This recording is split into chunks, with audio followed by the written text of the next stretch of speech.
boa noite, meu querido amigo, você que está aí me acompanhando nesse retorno do nosso programa Mito e Verdade, né?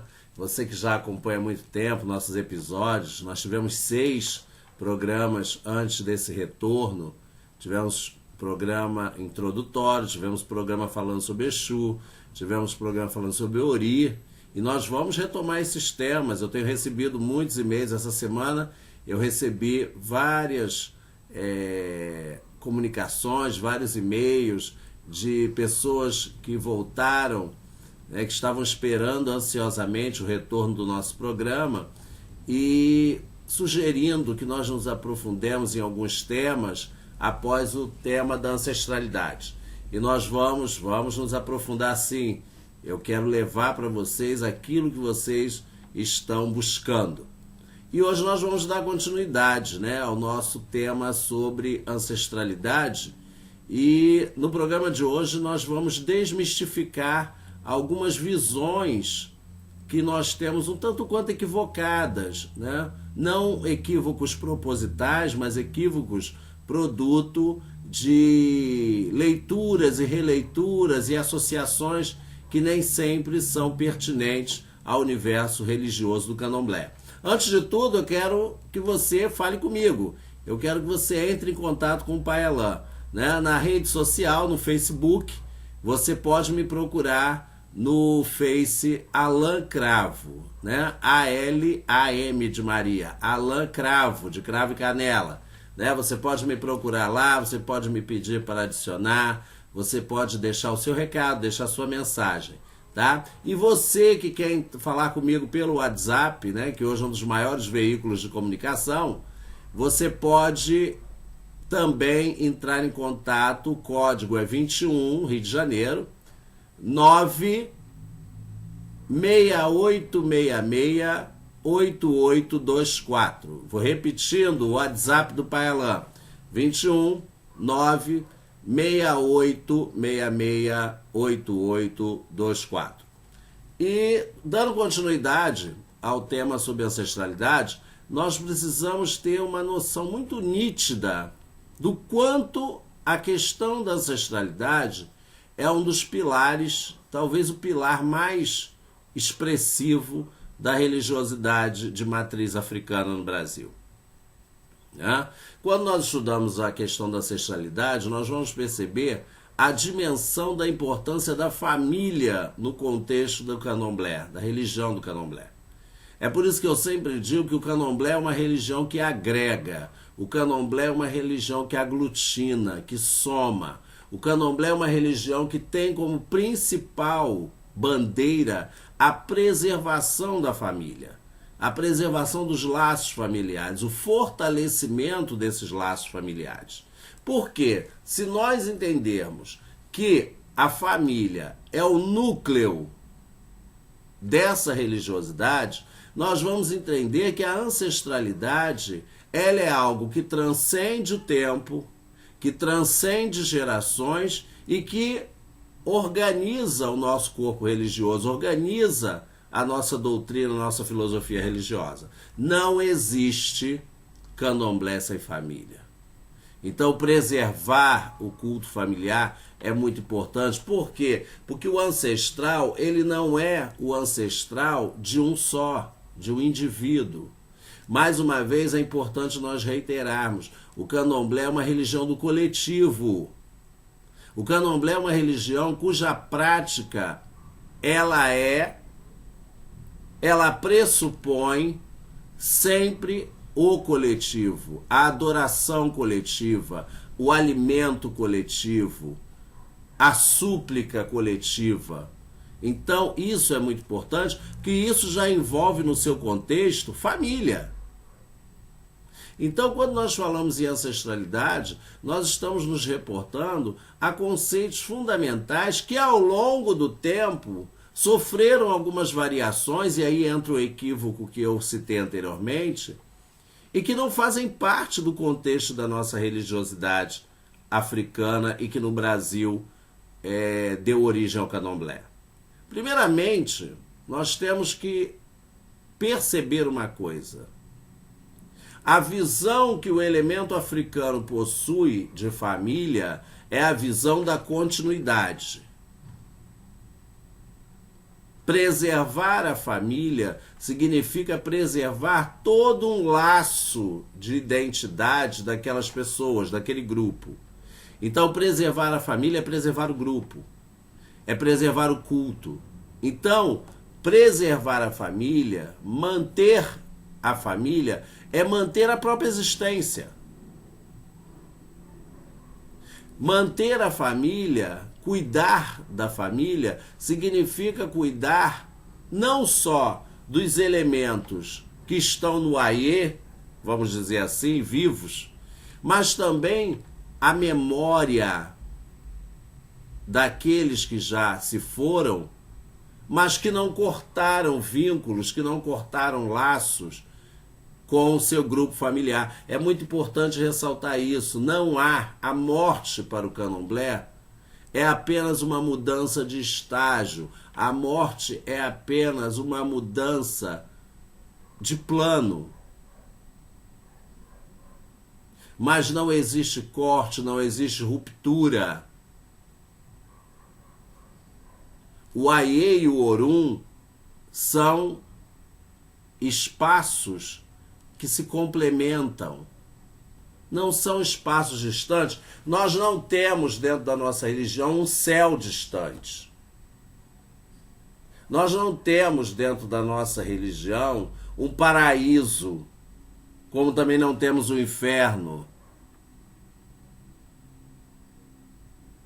que são conceitos muito estritos às religiões de matriz cristã, onde esses espaços físicos, vamos dizer assim, metafísicos, são espaços que formam, até mesmo dentro de uma leitura filosófica, um duplo de oposição.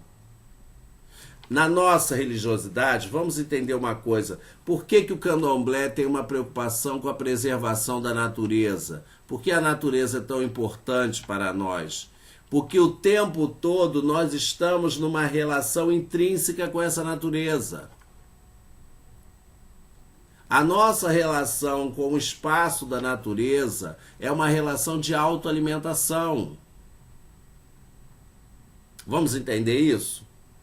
Muitas das vezes você busca um auxílio espiritual, você busca um encontro espiritual e você percebe que o candomblé traz para você esse religare, né, que nós falamos no último programa, traz para você essa conexão com o universo espiritual. E quando você promove essa conexão, você está sempre integrado a elementos naturais. Você precisa da água, você precisa da folha, o omieró, o banho de ervas. Você se alimenta de raízes, de produtos da terra. A natureza te cerca. A natureza promove esse encontro. E também, aí vem a pergunta, Pai Alain, quando eu preciso de um ebó, quando eu preciso arriar uma oferenda, qual o sentido das comidas que são preparadas? Qual o sentido daqueles alimentos que são passados ao meu corpo? Primeiramente, meu querido, lembra uma coisa. O ebó é uma junção de elementos naturais com uma finalidade muito clara. Promover o seu equilíbrio. Restaurar o seu equilíbrio. O ebó, ele existe para isso. O ebó é um elemento de restauração. Por isso que periodicamente nós temos que passar por esses processos de ebó, para que nós possamos restaurar sempre a nossa energia.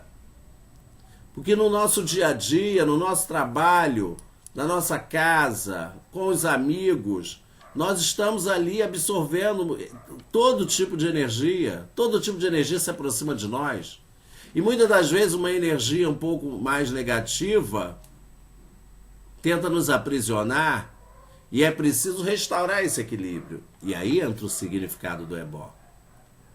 Quando você promove uma oferenda às nossas divindades, percebe uma coisa: você está de novo retornando à natureza. Porque aquele alimento que você prepara para aquela divindade, ao qual ela absorve aquela essência, aquela energia, aquele alimento, ele vai retornar à terra.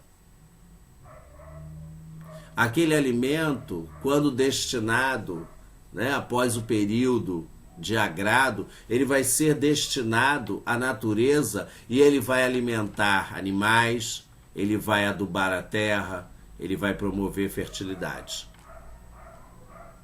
Então é muito importante. As nossas árvores são espíritos ali que habitam em todo aquele contexto daquele verde. Talvez você não tenha um terço da noção de quanto o candomblé integra você à natureza. E aí está o princípio de ancestralidade. A terra sagrada, a terra do ancestral. É por isso que as nossas casas de candomblé, os nossos terreiros, são espaços sagrados, porque ali está sacralizado aquele solo, ali está sacralizada aquela água, está sacralizado aquele espaço. É muito importante você perceber, meu amigo, minha amiga, que dentro do candomblé, e nós vamos continuar esse tema nos próximos capítulos, dentro do candomblé existe sim uma ligação forte com a ancestralidade, a reencarnação, por exemplo. Mas a reencarnação nossa, ela não tem um aspecto de resgate. É muito importante deixar isso claro. Nós precisamos reencarnar e nós reencarnamos no mesmo grupo familiar porque essa vida que nós vivemos aqui é maravilhosa e nós queremos viver. A reencarnação dentro do contexto do candomblé, ela tem uma visão de preservação, de continuidade da vida. E da vida com alegria, da vida com plenitude, da vida a melhor que nós possamos viver. Nós não temos noção de karma, como nas matrizes espíritas, como no kardecismo, por exemplo. Nós não temos esse conceito de karma. A gente não retorna para resgatar e muitas das vezes passar questões de sofrimento, sofrimento como mecanismo de resgate. Não. A nossa reencarnação é um processo de preservação de laços, que quando ocorre a reencarnação, ocorre o fortalecimento de laços de consanguinidade, laços familiares e laços que promovem a identidade do grupo. O nome. Por isso que para nós o nome tem muita importância. O nome é um indicativo do que somos. A nossa alma, ela não fica aprisionada, ela não existe esse contexto. Existe o contexto de retornos. E nesses retornos está a nossa herança ancestral, a nossa herança espiritual. Porque o meu orixá, o seu orixá, é o ancestral divinizado de séculos de existência, de milênios, e que está aqui, nas nossas veias, no nosso sangue. E toda vez que nós temos o fim da existência do corpo, a existência física, toda vez que há a finitude dessa existência física, nós retornamos à nossa matriz ancestral para logo darmos continuidade a esse movimento. Então, meu amigo, minha amiga, eu espero que nós possamos trabalhar mais esse tema, que nós possamos estarmos bem concatenados, bem conectados para a compreensão desses valores, a compreensão dessas ideias. Eu conto com você. Programa Mito e Verdade. Eu e você